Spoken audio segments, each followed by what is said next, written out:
El aire en el gran salón de la manada de Luna Plateada siempre era denso, como si los siglos de historia y expectación se hubieran sedimentado en las paredes de obsidiana. Ese día, sin embargo, se sentía más pesado que de costumbre, cargado con el olor a pino viejo, el miedo animal y esa electricidad palpable que solo una docena de lobos inquietos y un alfa furioso pueden generar. Creo que fue un otoño muy frío, o quizás solo lo sentí así por la tensión. No lo recuerdo con exactitud, pero el ambiente era gélido, como la mirada de los ancianos del consejo. Desde mi rincón, cerca de la pared, donde el polvo parecía adherirse a mí con la misma devoción que a los muebles, observaba. Mi trabajo era limpiar, y en un lugar como este significaba ser invisible. Ser un sin lobo te enseña ese truco, pasar desapercibido, confundirte con la sombra. Y en ese momento, esa habilidad era mi única armadura. Carlos, nuestro alfa, un hombre que parecía esculpido por la mismísima diosa Luna, en su apogeo de furia y fuerza, estaba sentado en su trono. A sus 28 años era la imagen de la letalidad. Hombros anchos, pelo negro como la noche de una cueva, y ojos que normalmente ardían con fuego dorado. Pero ese día la luz en sus ojos era antigua, cansada. Sus nudillos estaban blancos de apretar los apoyabrazos, la postura rígida, como si todo su ser estuviera a punto de estallar. En el centro del salón, sobre una de esas alfombras persas que me daban escalofríos al pensarlas, José, su hijo, el príncipe, el heredero, estaba tirado y gritaba. No era el berrinche de un niño malcriado, era un sonido gutural, desgarrador, el lamento de un alma atrapada en una caja de cristal, golpeando contra las paredes. José se revolvía, sus pequeñas garras, aún sin la fuerza completa de un lobo, extendidas, rasgando la tela bajo él.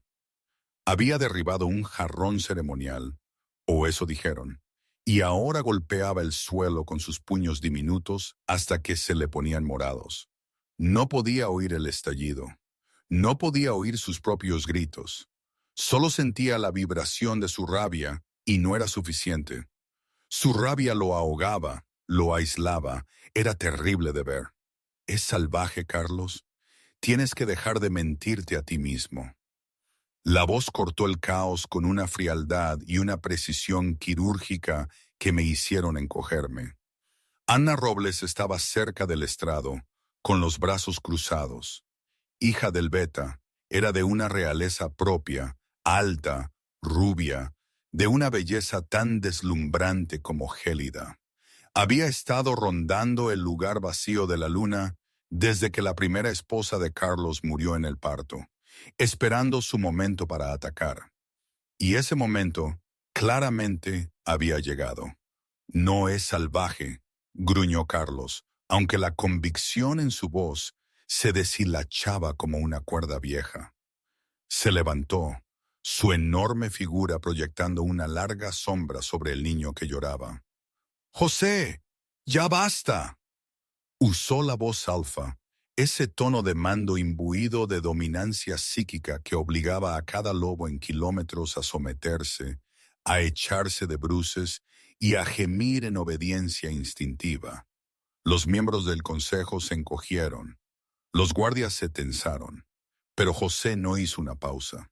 Siguió gritando, perdido en su vacío silencioso y caótico, inmune al poder que regía al resto de nosotros. El murmullo de los lobos reunidos subió como una marea peligrosa, juzgadora. Desafía el mando alfa. Está roto. Un rey debe tener voz. Este cachorro no tiene nada. Ana se acercó, invadiendo el espacio personal de Carlos con la confianza de un depredador que huele sangre. Colocó una mano cuidada en su antebrazo tenso. Míralo, Carlos. No tiene lenguaje. No tiene conexión con la mente de la manada. Es una carga. Las manadas del norte ya están probando nuestras fronteras. Huelen debilidad. Si lo mantienes aquí, nos pones en peligro a todos. Se inclinó, su voz bajando a un áspero susurro que solo él pudo oír. Envíalo al santuario en la Sierra de Gredos. Allí tratan con los defectuosos. Es lo más misericordioso. Carlos retiró el brazo como si se hubiera quemado.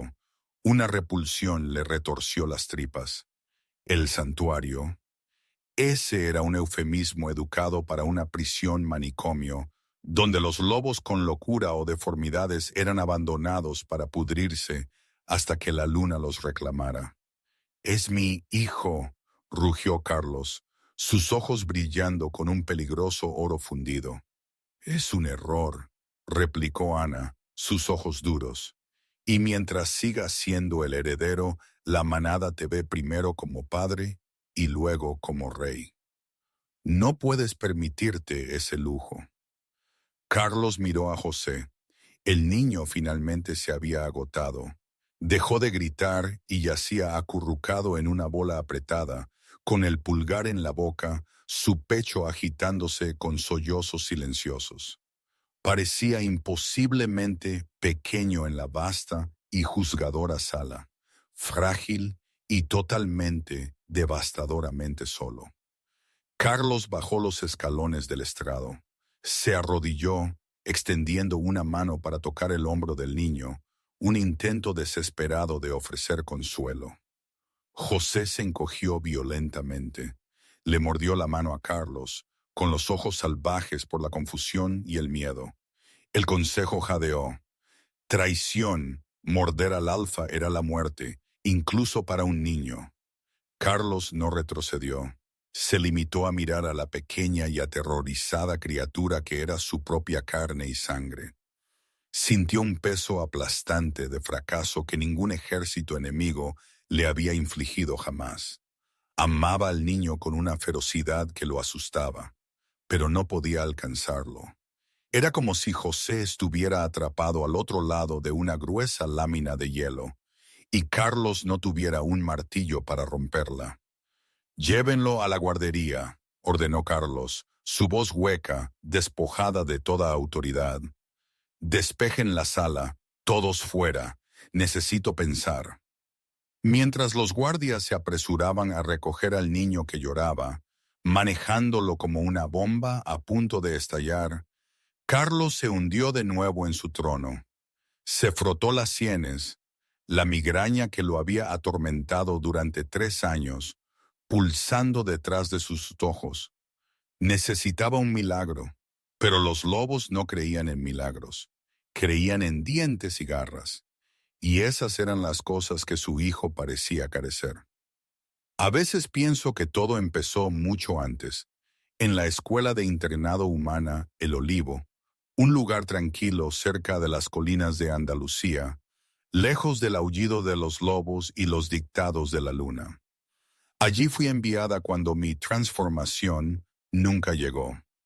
A los 16, cuando las demás chicas de mi edad sentían la llamada salvaje en sus huesos, yo seguí siendo yo, humana, frágil, sin la conexión telepática de la manada, sin los sentidos agudizados, sin el espíritu del lobo. Una vergüenza, un cabo suelto genético, como decían en la manada. En El Olivo, sin embargo, aprendí más que solo matemáticas y literatura. Voluntarié en un centro para niños con habilidades diferentes. Aprendí que diferente no significaba roto. Aprendí que el lenguaje no era solo hablar, que había formas de entenderse mucho más profundas que las palabras, o incluso la telepatía que el resto de la manada daba por sentada. Esos años me enseñaron una lección que luego me salvaría la vida, o al menos le daría sentido a la que tengo. No todo lo que vale la pena sentir se expresa con un rugido, y no toda conexión necesita una voz para resonar. Mis rodillas me dolían al frotar el suelo de piedra del pasillo del ala oeste. El olor a limón y lejía industrial me quemaba la nariz. Mis manos estaban en carne viva, rojas e irritadas, pero seguí con la cabeza baja. La invisibilidad era mi superpoder. La invisibilidad era mi escudo. En la jerarquía de la manada de Luna Plateada, yo, María, estaba por debajo de la suciedad que limpiaba. Era una omega, pero peor, era sin lobo. A mis 23 años, después de que mis padres murieran en un ataque de lobos renegados y ese primo mío me echara de casa, vivía en los cuartos de servicio en el sótano, ganándome el pan limpiando tras los cambiantes que me veían como un callejón sin salida genético. Pero tenía un arma secreta, el recuerdo de El Olivo. La manada me había enviado lejos para mi educación, un lugar para dejar a los fallos antes de reclamarlos para la servidumbre. Allí no solo aprendí cosas, sino que vi cómo se comunicaban aquellos a quienes nadie escuchaba. Escurrí el trapo, mis ojos grises buscando las pesadas puertas de roble del ala de la guardería, al final del pasillo. Llevaba meses observando al pequeño príncipe José. Todos los demás, el consejo, el alfa, incluso su padre, veían un monstruo, una bestia salvaje e incontrolable. Yo veía algo completamente diferente. Veía una mente brillante y frustrada, atrapada en un tanque de privación sensorial. Veía cómo los ojos de José seguían el movimiento de las motas de polvo en la luz del sol con un enfoque depredador. Veía cómo pegaba la oreja a las tablas del suelo, sintiendo las vibraciones de los pasos mucho antes de que alguien entrara en la habitación. No era estúpido, estaba aburrido y estaba asfixiantemente solo. «Muévete, sin lobo», gruñó un guardia, pisando deliberadamente la zona que acababa de limpiar. Ni siquiera me miró. Yo era un mueble para él. Esperé a que sus pesadas botas se alejaran por la esquina. Me levanté, limpiándome las manos en mi gastado delantal. Revisé el pasillo, vacío. La niñera, una joven loba aturdida llamada Laura, que pasaba más tiempo coqueteando con los centinelas que vigilando al príncipe, estaba en ese momento en las cocinas robando pasteles.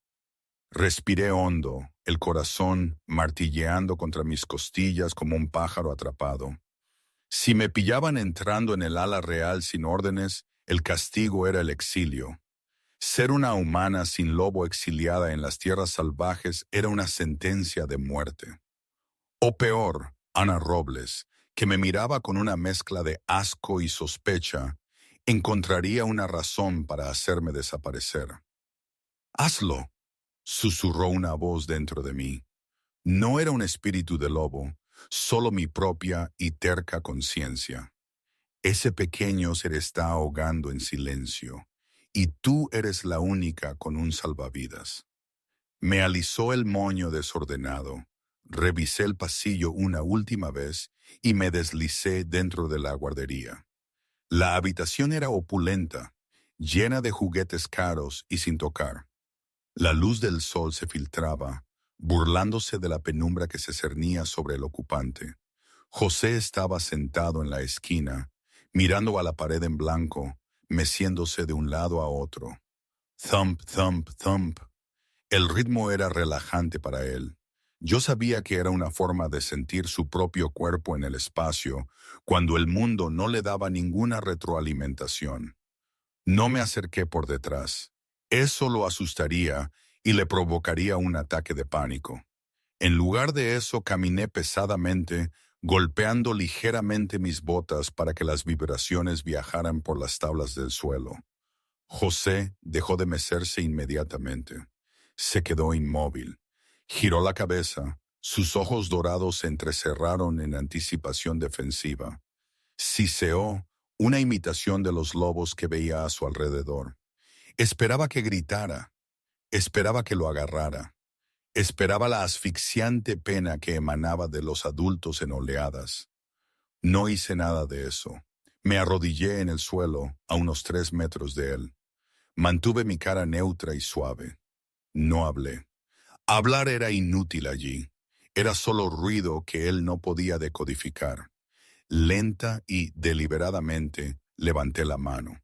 Me golpeé el pecho 2 veces. Luego lo señalé a él. José me observaba inmóvil. Su curiosidad luchaba con su miedo. Metí la mano en el bolsillo profundo de mi delantal. No saqué una golosina, no saqué un peluche. Saqué una linterna. Era una pequeña y barata luz táctica que usaba para limpiar debajo de los muebles pesados. La encendí. El haz cortó el polvo, golpeando el suelo en un círculo brillante. José se encogió.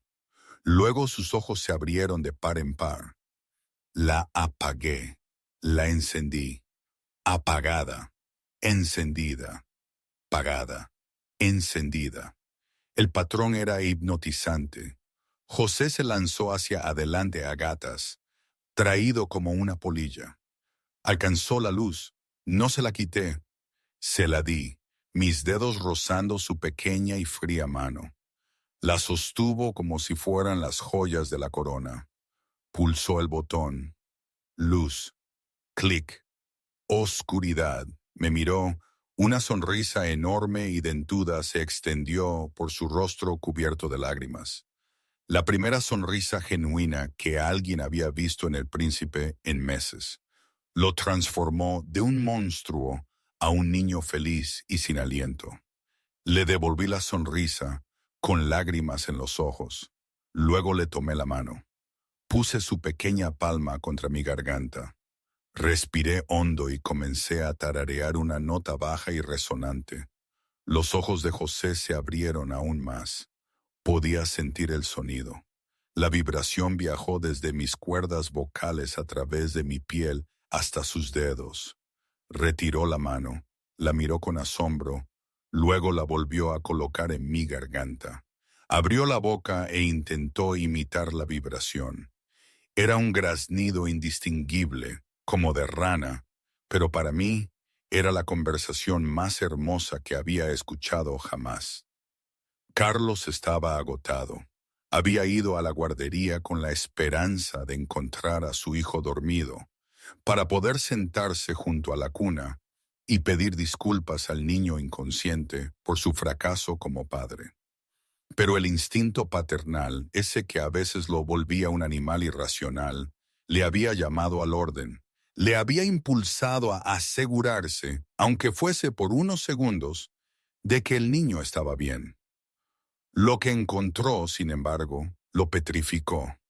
La chica de la limpieza, María, una sin lobo, arrodillada en el suelo con el heredero, las manos de la mocosa en la persona del príncipe.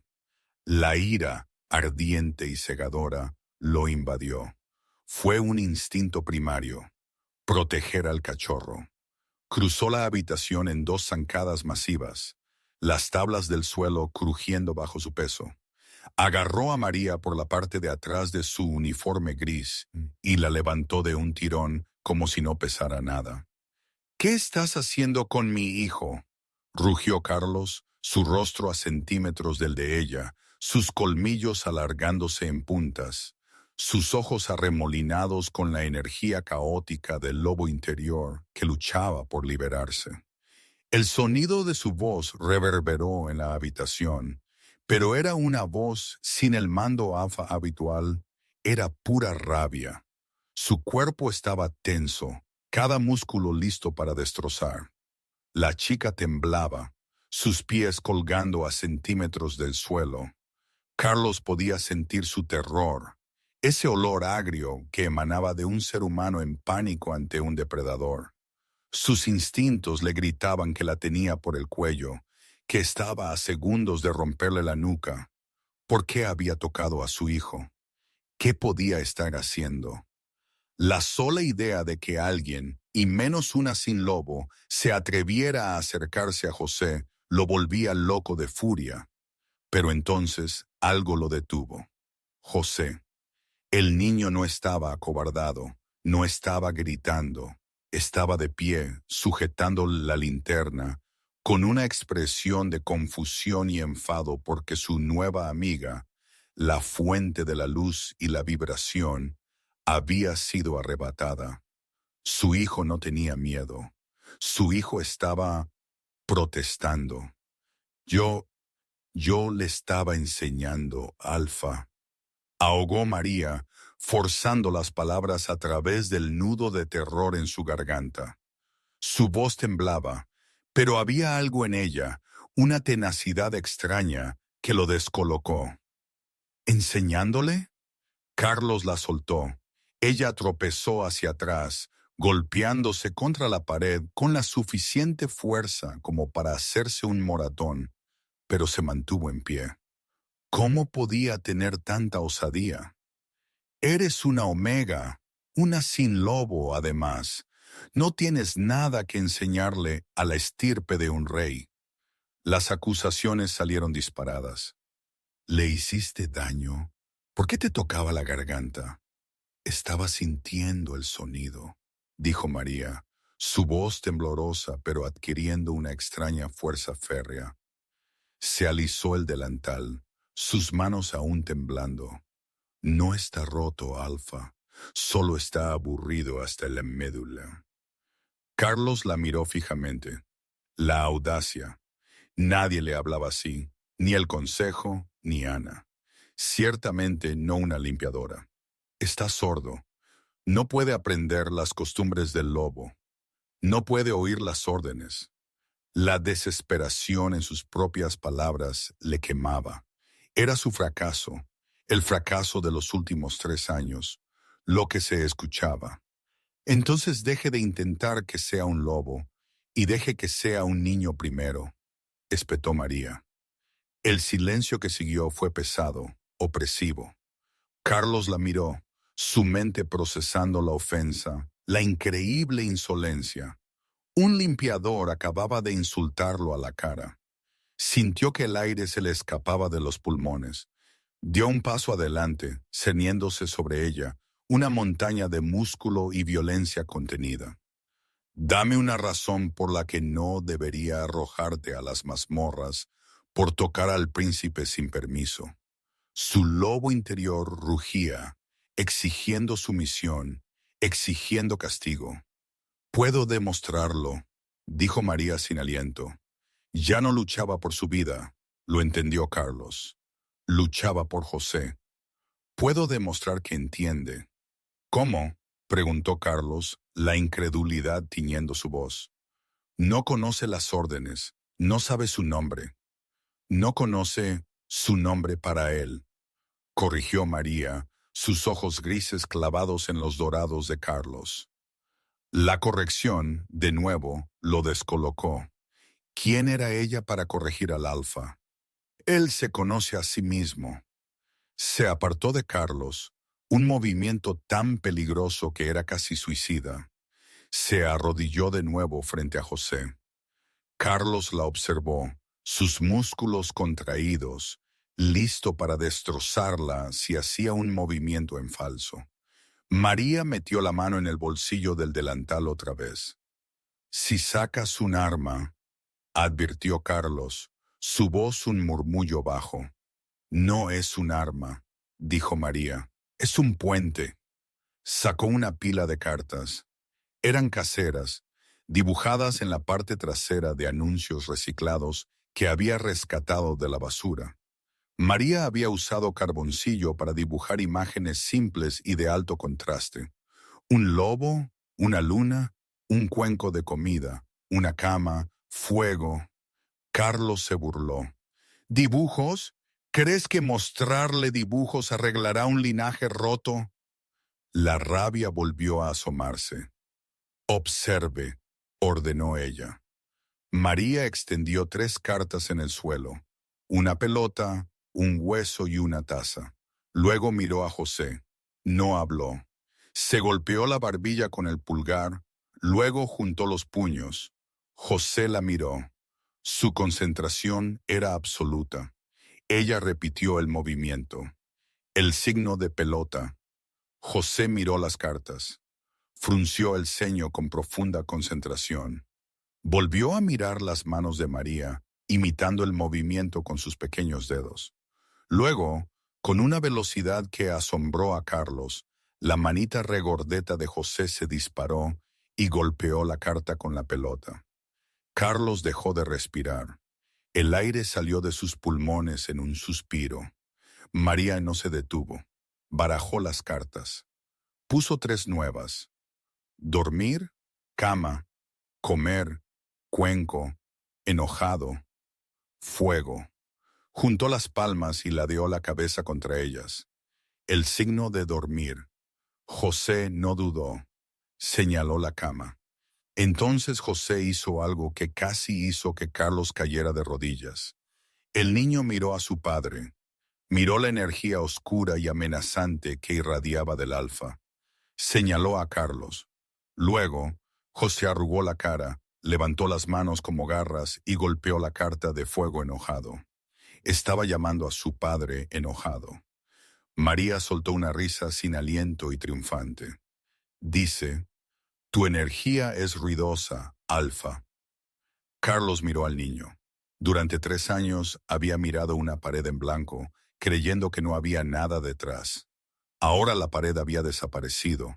Su hijo estaba allí. Había estado allí todo el tiempo, gritando para ser escuchado. Y Carlos había estado hablando el idioma equivocado. La emoción que golpeó a Carlos no fue alivio. Fue un maremoto de culpa, asombro y un amor protector feroz. Miró a la chica sin lobo. Era sencilla, vestía un uniforme 2 tallas más grande, su cabello un desastre. Pero en ese momento tenía más poder que todo el consejo junto. Había hecho lo imposible. ¿Cómo? Susurró Carlos, su voz quebrada. ¿Cómo hiciste esto? Aprendí el lenguaje de signos americano cuando viví con humanos, dijo María en voz baja. Los lobos dependemos tanto de la telepatía y la audición que olvidamos que la comunicación no se trata de sonido, se trata de conexión. Recogió sus cartas. Tiene un vocabulario de unas 50 palabras ya, Alfa. He estado entrando a escondidas durante un mes. Lo siento. Carlos miró de las cartas a la chica. Le has estado enseñando en secreto. Sabía que lo enviarían lejos, dijo ella, su voz bajando a un susurro. Ana Robles habla del santuario. No podía permitir que eso pasara. Es listo, Alfa. Es más listo que cualquier cachorro de su edad que haya visto. Carlos miró a su hijo, que ahora encendía y apagaba la linterna, iluminando las botas del Alfa con una sonrisa. Me llamó enojado, murmuró Carlos, una extraña sonrisa torcida asomando en sus labios. Es observador, se encogió de hombros María. Y usted está enojado. De repente, las pesadas puertas de Robles se abrieron de golpe. Ana Robles entró, seguida por 2 guardias armados. Escuché gritos, anunció Ana, sus ojos recorriendo la habitación. Vio a María arrodillada en el suelo, su labio se curvó en una mueca de desprecio. ¿Qué hace esta escoria en la guardería real? Carlos, ¿te atacó? Guardias, sáquenla, échenla a las celdas. Los guardias avanzaron para agarrar a María. Ella se encogió, bajando la cabeza, esperando el trato rudo al que estaba acostumbrada. ¡Alto! La orden retumbó en la habitación como un látigo. Era la voz Alfa, pero diferente esta vez. No solo era imponente, era protectora. Los guardias se congelaron a mitad de paso. Carlos se levantó. No miró a Ana. Caminó hacia María y colocó una mano masiva en su hombro, un gesto protector que hizo que los ojos de Ana se abrieran de golpe por la sorpresa. Ella no es escoria, dijo Carlos, su voz mortalmente tranquila, vibrando con una nueva clase de autoridad.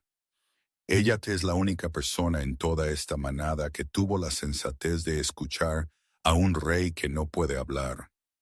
Miró a María, sus ojos dorados ardiendo con una repentina e intensa curiosidad. ¿Cuál es tu nombre, sin lobo? María, señor, María Hernández. Carlos asintió lentamente.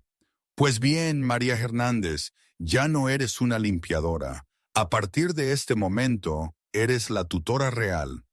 Ana jadeó, dando un paso adelante. Carlos, no puedes hablar en serio. Es una omega. No tiene lobo. No puede criar a un heredero. Es un insulto a nuestras tradiciones. Carlos se giró hacia Ana, su expresión endureciéndose como la piedra. La tradición casi me cuesta a mi hijo. Ella ha hecho en 5 minutos lo que tú y el consejo no lograron en 3 años. Ella lo alcanzó. Carlos miró de nuevo a José, que observaba a los adultos con ojos grandes e inteligentes, sosteniendo su linterna como un faro. Ella alcanzó a mi hijo, susurró Carlos, y por eso tiene mi protección.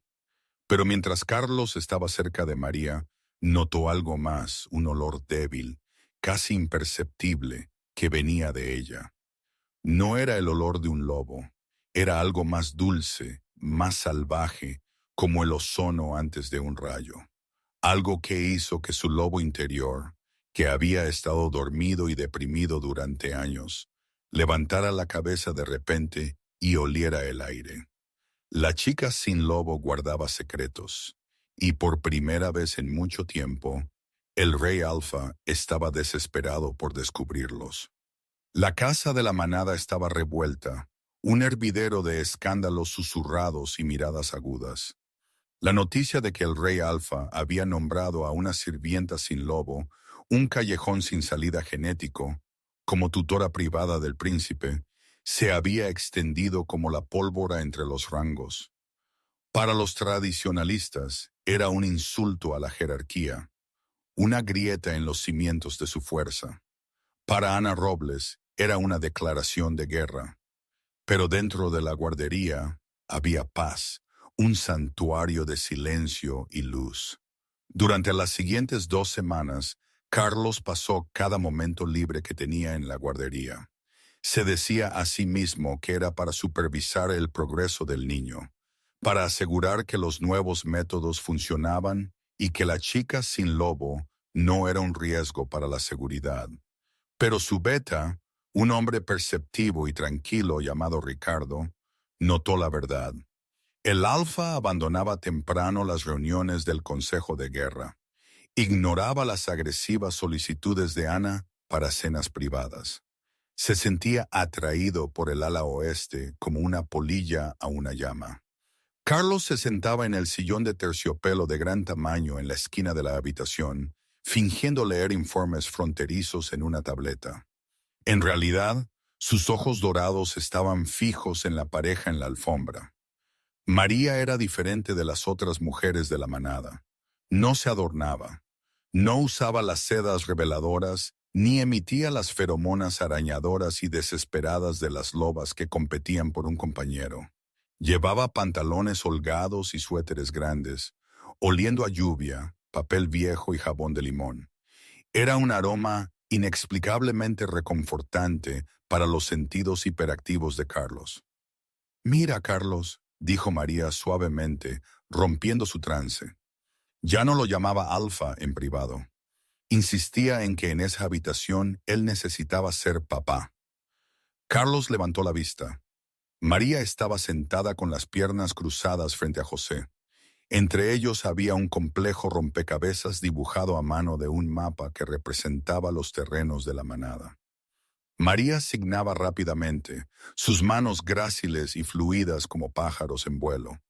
«¿Dónde está el río?». José escudriñó el mapa, su ceño fruncido en esa expresión seria que era una réplica en miniatura de su padre.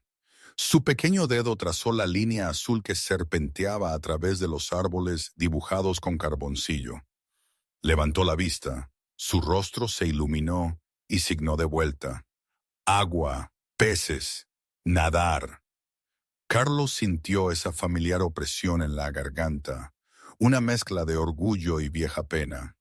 Sabe lo que es un río. Nunca ha salido de los terrenos de la casa de la manada. Yo me avergonzaba demasiado de sacarlo. «Ve fotos en libros», dijo María, apartando un mechón de cabello castaño detrás de la oreja. Sus ojos eran amables carentes del juicio al que él estaba acostumbrado. Y tiene imaginación, Carlos. Que no pueda oír el agua correr no significa que no pueda soñar con la corriente. Se volvió hacia José y signó: «Muéstrale a papá». José se levantó rápidamente, agarró el mapa y corrió hacia la silla de Carlos. No dudó esta vez. Empujó el mapa sobre las rodillas de Carlos y señaló el río. Luego señaló el pecho de Carlos. Luego hizo un signo que Carlos no reconoció. 2 dedos enganchados, tirando con fuerza. «¿Qué es eso?», preguntó Carlos, mirando a María para la traducción. María se sonrojó. Un suave rosa subió por sus pálidas mejillas que hizo que el pulso de Carlos se acelerara. Es el signo de amigo o conectar, pero él lo usa para manada. Para él, una manada no es jerarquía o dominancia, es estar unido. Carlos miró a su hijo. «Manada unida», susurró Carlos, probando la palabra. Torpemente imitó el signo, sus grandes y cicatrizadas manos de guerrero, luchando con el delicado movimiento. José radiaba. Se subió al regazo de Carlos, algo que nunca antes se había atrevido a hacer, y colocó sus pequeñas y cálidas manos sobre las grandes de Carlos, corrigiendo la posición de sus dedos con seria precisión. El contacto fue eléctrico. Para un cambiante, el tacto lo era todo. Era comunicación, aceptación, una transferencia de vínculo. Carlos hundió la nariz en el cabello de su hijo, inhalando el olor a leche e inocencia, dándose cuenta de que se había privado de este afecto durante 3 años. «Gracias», le dijo Carlos a María sobre la cabeza de José. María sonrió, pero sus ojos contenían un brillo de tristeza. «Aprende rápido, demasiado rápido para esta habitación. Necesita salir, Carlos. Necesita ver el territorio que algún día gobernará. No puedes mantenerlo encerrado en esta torre como una princesa de cuento de hadas». «Es peligroso», dijo Carlos, su rostro oscureciéndose mientras la máscara alfa volvía a su lugar. «El Alfa Sebastián del Norte es agresivo. Sus exploradores nos están vigilando. Si ve que mi heredero es diferente, lo verá como debilidad para explotar». «Esconderlo es debilidad», desafió María, su voz firme. Se puso de pie, luciendo pequeña pero indomable. «Mostrarle que pertenece a la tierra, eso es fuerza. Deje que la manada lo vea. Deje que lo vean a usted aceptándolo». Carlos la miró fijamente. «Hablas con mucha audacia para alguien sin garras». «Tengo garras», murmuró María, mirando sus manos callosas. «Solo que se ven diferentes».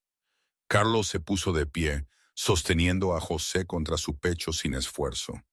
El niño era pesado, una realidad sólida. «Mañana iremos al río. Tú vendrás con nosotros». «¿Yo?». Los ojos de María se abrieron con genuina alarma. «La manada hablará, una omega acompañando al alfa y al príncipe. Ana me despellejará viva, rompe todo protocolo». «Que hablen», gruñó Carlos, acercándose a ella, invadiendo su espacio personal. La atracción que sentía hacia ella se estaba volviendo imposible de ignorar. No era el calor instantáneo y abrumador de un vínculo de pareja predestinada. Había sentido eso con su primera esposa y se había quemado en la tragedia. Esto era diferente. Esto era una combustión lenta, un fuego construido rama por rama, arraigado en el respeto y el propósito compartido. «Tú eres el puente, María», dijo, su voz bajando una octava, vibrando a través de las tablas del suelo. «Sin ti lo pierdo de nuevo. No permitiré que eso pase». Extendió la mano, sus nudillos rozando la suave piel de la mejilla de ella. María contuvo la respiración. El toque era abrasador. «Y no dejaré que nadie te toque», prometió. «Ni Ana ni Sebastián, nadie».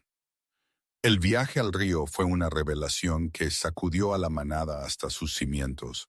Los lobos observaron en asombrado silencio cómo su alfa caminaba por el pueblo, su hijo montado en sus hombros con la omega sin lobo, caminando a su lado, no detrás de él. Vieron a José señalar un pájaro y signar pájaro. Vieron a Carlos reír, un sonido potente y profundo que la manada no había escuchado en años, y signarlo de vuelta.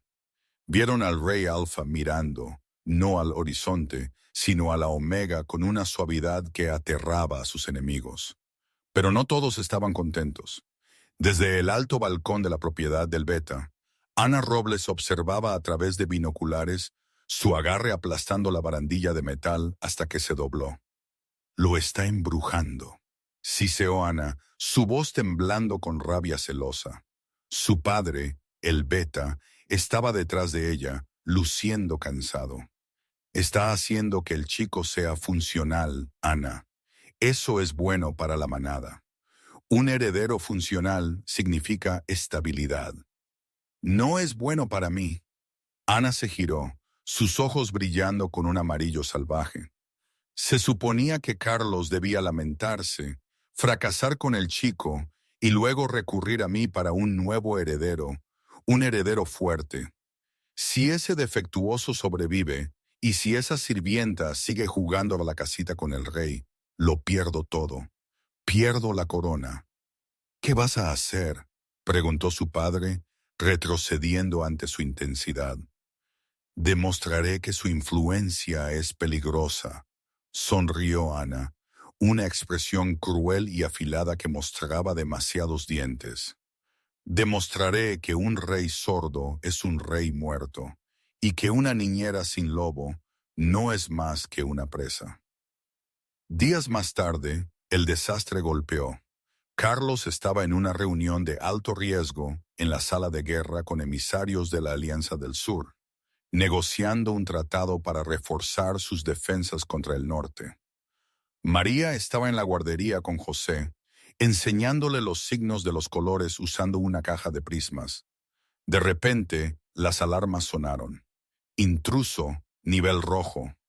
El sonido era ensordecedor. María agarró a José inmediatamente, tirándolo debajo del pesado escritorio de roble. Había ensayado esto con él. Lugar seguro, esconderse. Se llevó un dedo a los labios. Las pesadas puertas se abrieron de golpe. No eran invasores del norte. Eran guardias de la manada, guardias que María reconocía como leales al Beta. Y marchando detrás de ellos estaba Ana Robles. ¿Dónde está?, exigió Ana caminando por la habitación, su voz alta y tensa. ¿Qué está pasando? María se puso de pie, bloqueando el escritorio, su cuerpo protegiendo al niño debajo. ¿Por qué suenan las alarmas? Un explorador del norte violó el perímetro. Mintió Ana, aunque la mentira era suave como la seda. Carlos está en las líneas del frente. Me ordenó que llevara al cachorro a los búnkeres profundos. María dudó. Sus instintos gritaban que algo andaba mal. Si la manada estaba bajo ataque, Carlos habría enviado a Ricardo, o habría venido él mismo.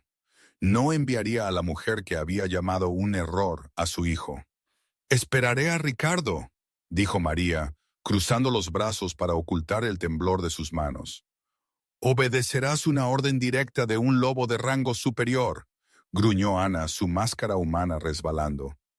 «Muévete, sin lobo». «No», dijo María. Ana no perdió palabras. Se lanzó, agarró a María por el cabello y le golpeó la cabeza contra la pared. María vio estrellas, cayó al suelo, aturdida. Ana le dio una patada en las costillas, un impacto brutal que le dejó el hueso dolorido. «¡Corre, José!», signó María frenéticamente desde el suelo, jadeando. «¡Corre! ¡Escóndete!». José salió de debajo del escritorio, pero en lugar de correr, el niño agarró un pesado bloque de madera, parte de su juego de arquitectura, y lo lanzó con todas sus fuerzas. Le dio a Ana en la frente, haciéndole sangrar. Ana rugió, sus ojos brillando en rojo. se transformó.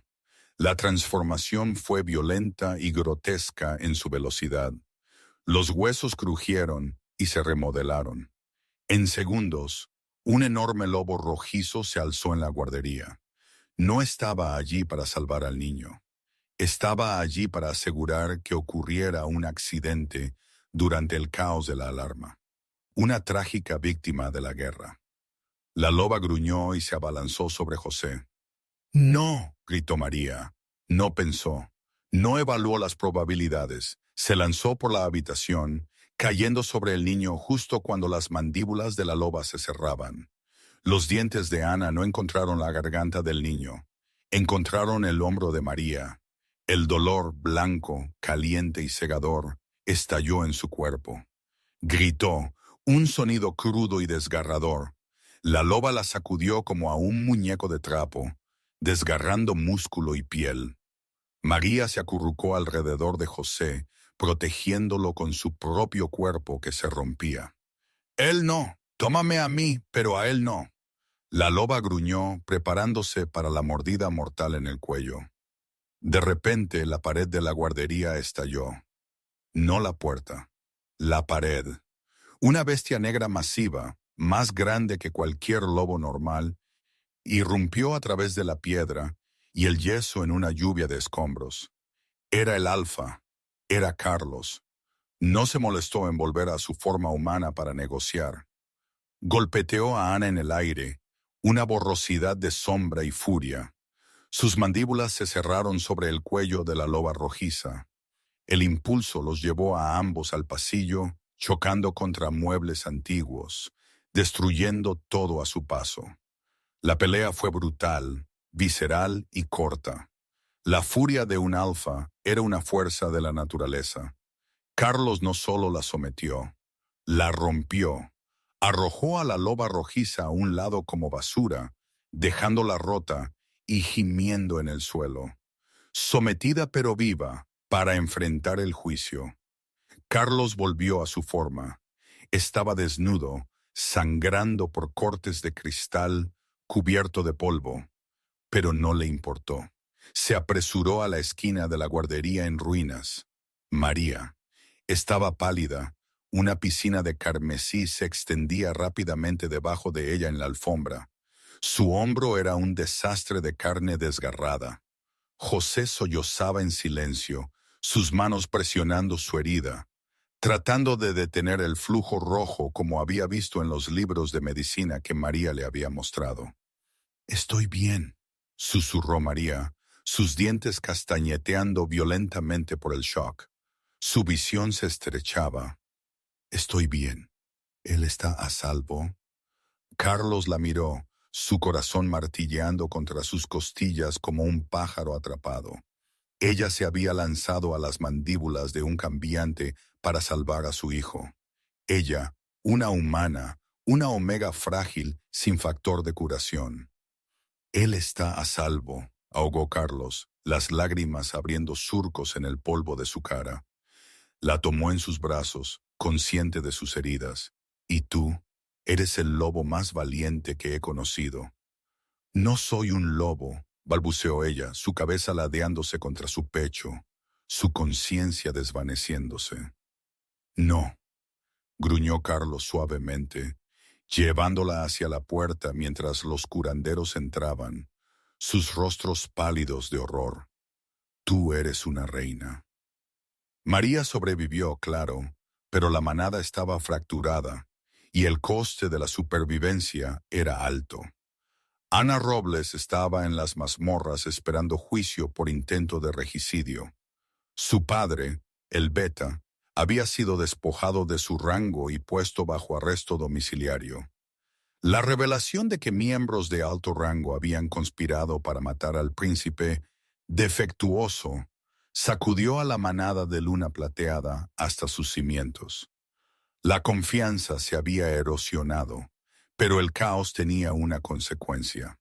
La lucha interna había dejado las fronteras débiles, las patrullas desorganizadas.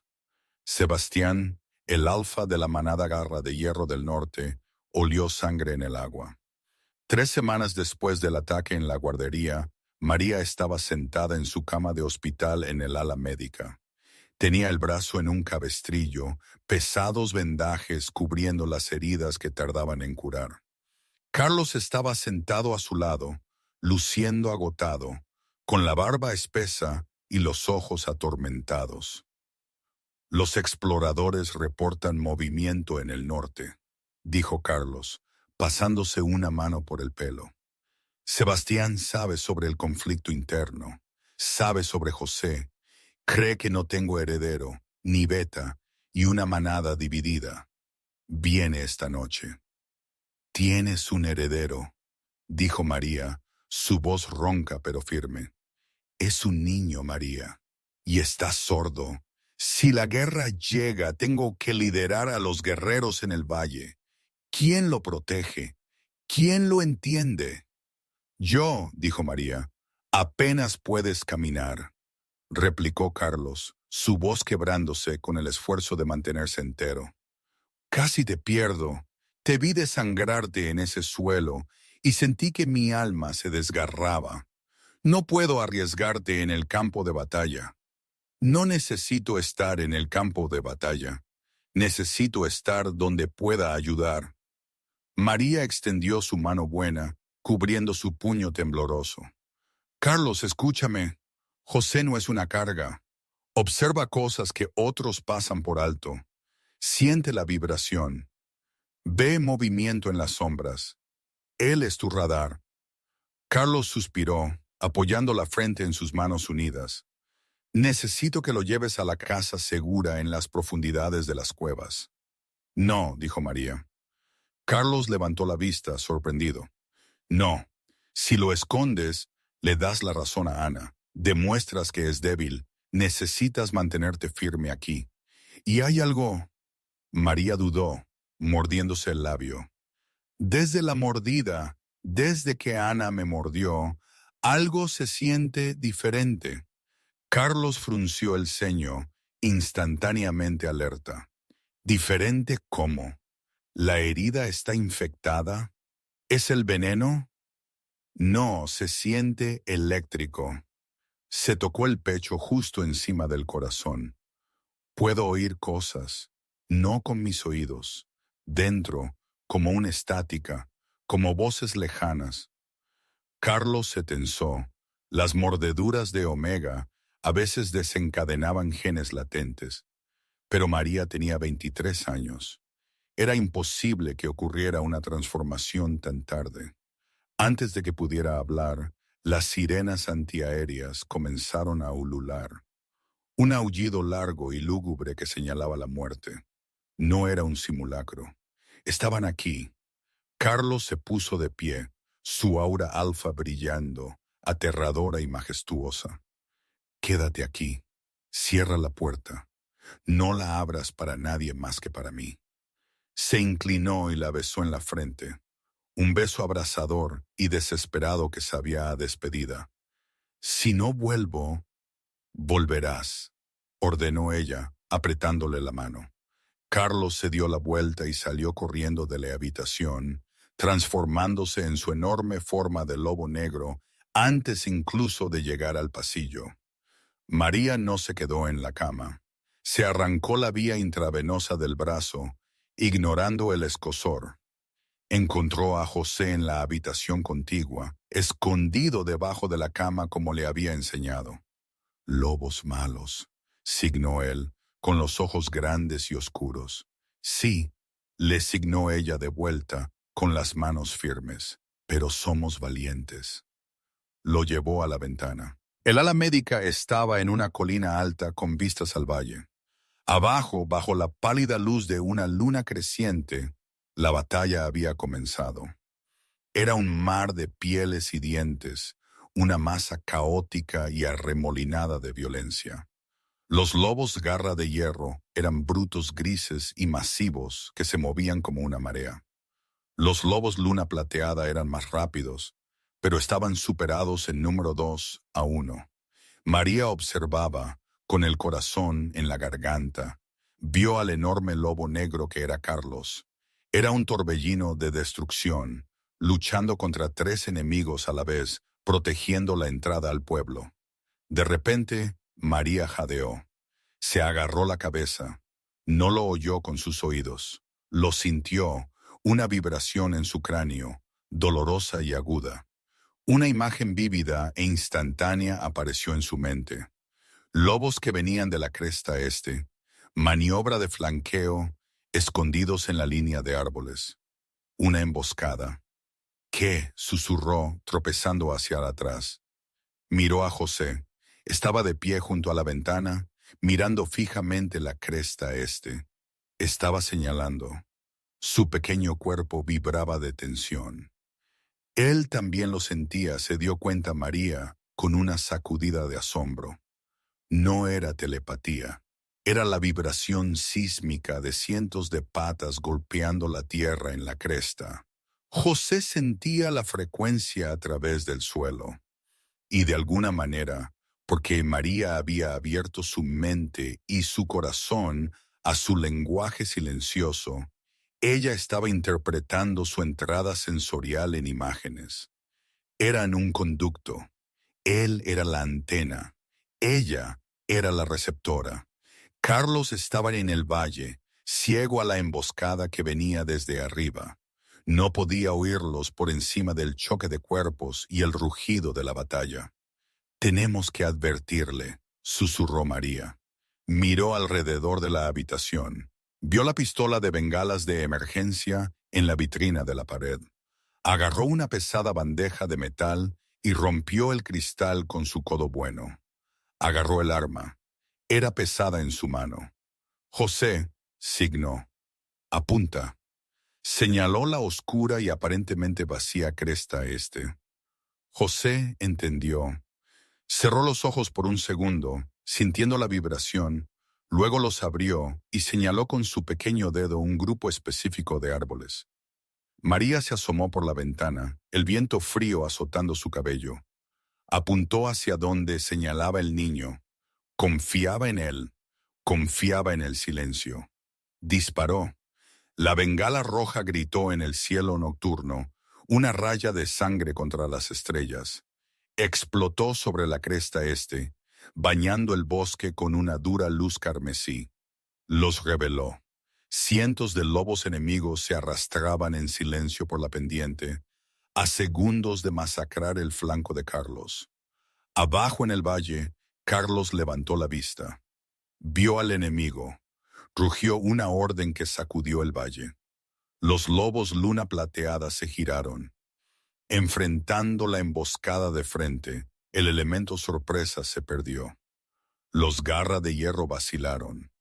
María se desplomó contra el alféizar de la ventana, el arma cayendo al suelo. Lo habían logrado. Pero entonces la puerta de la habitación del hospital se astilló. Trozos de madera volaron por todas partes. Un lobo gris, uno de los de élite de Sebastián, se coló por el marco roto. Gruñó, la baba goteando de sus colmillos amarillos. Había visto la bengala. Sabía quién había arruinado la emboscada. María empujó a José detrás de ella. No le quedaba ninguna arma. Estaba herida, débil y, por supuesto, humana. El lobo saltó, apuntando a su garganta, y entonces, por primera vez en 23 años, María sintió un desgarro en el tejido de su alma. Un calor dorado ardiente explotó de su pecho, más caliente que cualquier fuego. No se transformó. No se convirtió en lobo. Abrió la boca para gritar, y el sonido que salió no fue una voz. Fue una onda expansiva. Fue la voz de la tierra misma. ¡Detente! La explosión psíquica golpeó al lobo enemigo como un muro físico. Gimió, lanzado hacia atrás en el aire, chocando contra la pared lejana con una fuerza aplastante que le trituró los huesos. Su cerebro quedó revuelto por la pura presión del comando. María se miró las manos. Brillaban con una luz plateada tenue y etérea, pulsando al ritmo de su corazón. No era sin lobo. Era algo antiguo, algo olvidado. Era una caminante espiritual.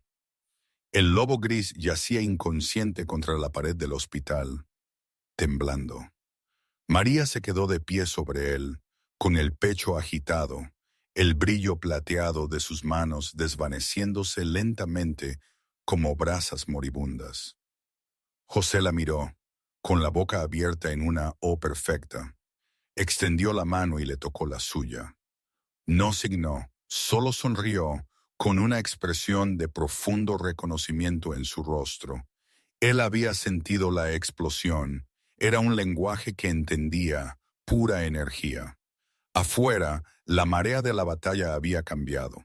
La bengala había salvado el flanco, y la rabia de Carlos por el intento de emboscada había diezmado la moral de los Garra de Hierro. Los aullidos del enemigo en retirada resonaron por el valle. Carlos irrumpió en la habitación minutos después, volviendo a su forma humana a mitad de zancada, agarrando una sábana para cubrirse. Estaba cubierto de sangre y mugre, con el pecho agitado. Vi la bengala, jadeó, escaneando la habitación. Vio al lobo enemigo inconsciente. Vio a María de pie, ilesa, pero temblorosa. ¿Tú le disparaste? No, susurró María, mirándose las palmas. Yo le hablé. Carlos frunció el ceño, confundido. ¿Hablaste? Le dije que se detuviera dentro de su cabeza. Elena Vidal, la curandera anciana que había diagnosticado a José años atrás, entró cojeando en la habitación detrás de Carlos. Se detuvo en seco al ver a María. Olfateó el aire, sus viejos ojos abriéndose como platos. Por la luna, graznó Elena, dejando caer su bastón. Inclinó la cabeza, no ante Carlos, sino ante María. ¿Qué pasa?, exigió Carlos, moviéndose para apoyar a María, que parecía a punto de desmayarse. Ella no es sin lobo, Alfa, susurró Elena, su voz temblando de reverencia. Ella es una caminante espiritual. No se las ha visto desde la primera era. No se transforman en lobos porque su espíritu es demasiado vasto para ser contenido en una sola forma. Su voz comanda el espíritu de los demás. Carlos miró a María, la chica que había fregado suelos, la chica que había sido invisible. Tú no eres defectuosa, dijo Carlos, una revelación que sacudía los cimientos de sus creencias. Eres una evolución. María miró a José. Por eso conecta conmigo. Él no oye el sonido, oye el espíritu. Él tampoco está roto, Carlos. Es como yo. Es sensible a la energía del mundo. José tiró de la mano de Carlos. Señaló a María, luego hizo el signo de reina. Carlos tragó saliva.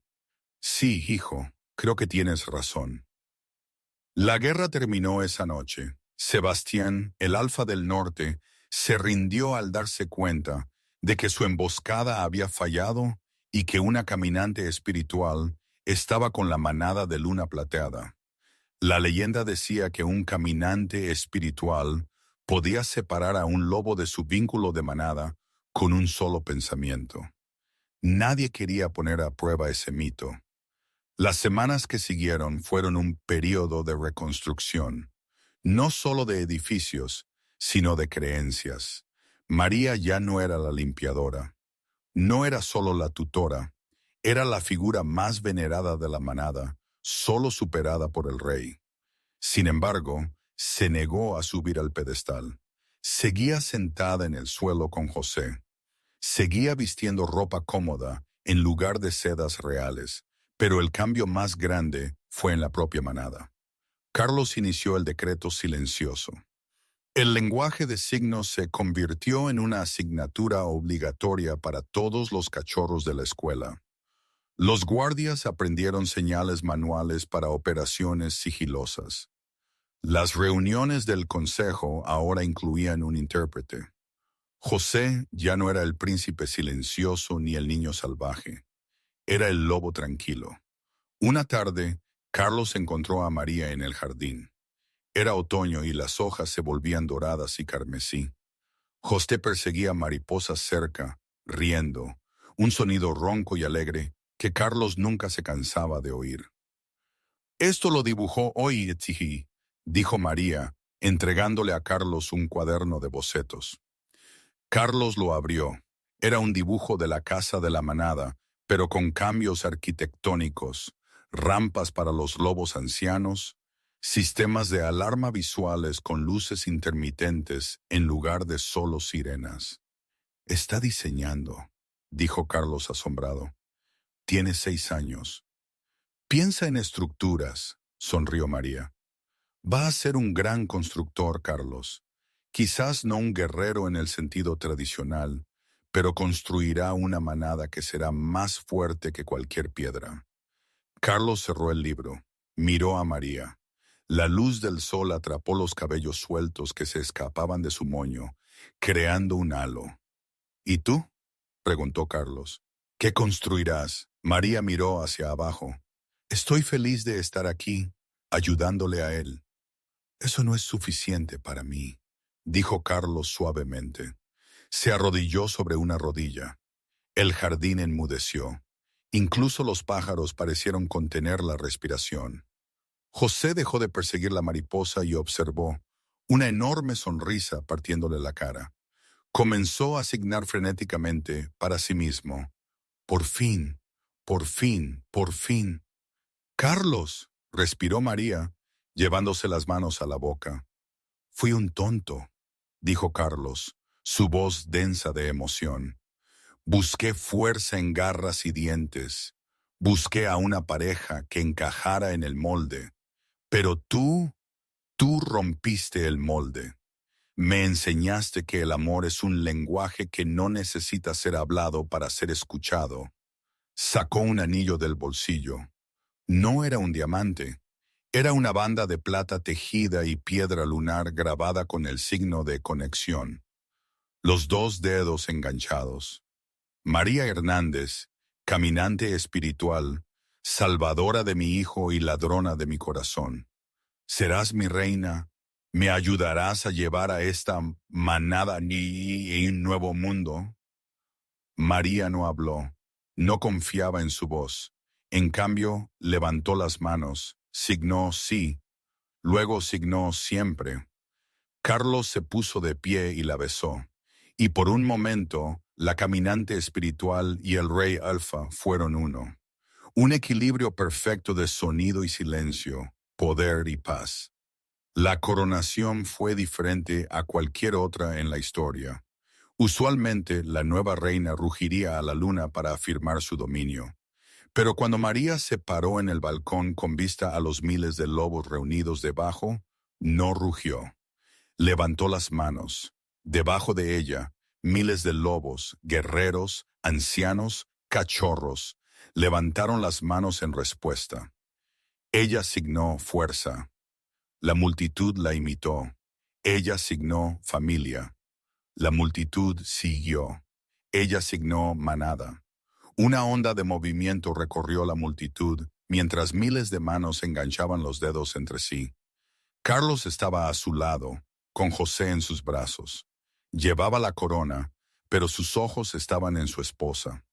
Vio la forma en que la manada la miraba, no con miedo, sino con adoración. Ella no los había conquistado, los había entendido. Ana Robles, desde su exilio en tierras lejanas, oiría historias de la manada de Luna Plateada. Oiría del príncipe sordo que se convirtió en el arquitecto más grande que las tierras jamás habían visto, diseñando fortalezas impenetrables. Oiría del rey Alfa, que gobernó con sabiduría en lugar de solo con ira. Y oiría de la reina sin lobo que hablaba sin palabras y era escuchada por los dioses. Carlos se inclinó cerca del oído de María. Te aman. Aman que se les escuche, corrigió María suavemente. Apoyó la cabeza en su hombro. Aman no tener que gritar para ser entendidos. Carlos miró la luna, pesada y brillante en el cielo. Por primera vez en su vida, el silencio de la noche no se sentía solitario. Se sentía pleno. Se sentía como una promesa. Miró a su hijo que le signaba un chiste a un guardia abajo. Miró a su pareja que brillaba con esa tenue luz plateada. La maldición se había roto, no por magia, sino por perspectiva. Y mientras la manada estallaba en una ovación silenciosa, miles de manos ondeando en el aire, el aplauso sordo, Carlos supo que este era el sonido más fuerte de victoria que jamás escucharía. Y hoy, si me preguntan, pues no sé. A veces pienso que fue lo mejor que me pudo pasar. A veces siento un pellizco de duda, una sombra en el rincón que me hace preguntar si el camino fue el correcto, si sacrifiqué demasiado de mí misma por el bien de la manada, por José, por Carlos. Probablemente ambas cosas sean verdad. Así es la vida, ¿no? Nada es blanco y negro, nada es perfecto, pero es la mía.